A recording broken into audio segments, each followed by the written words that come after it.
It's really cold today, like 20 something, so I'm gonna make my chickens a snack.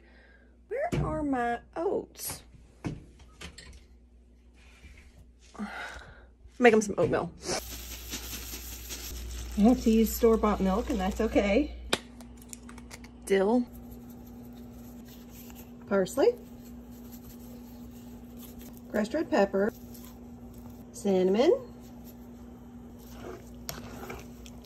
Almost forgot thyme.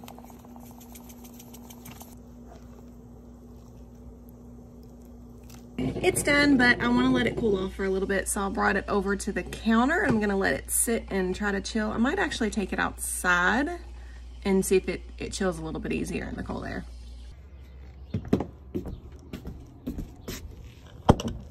Chill.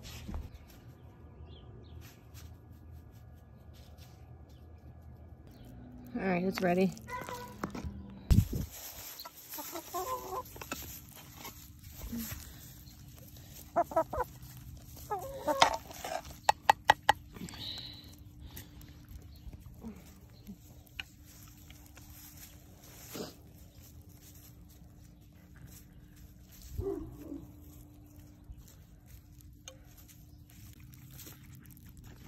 Poor thing.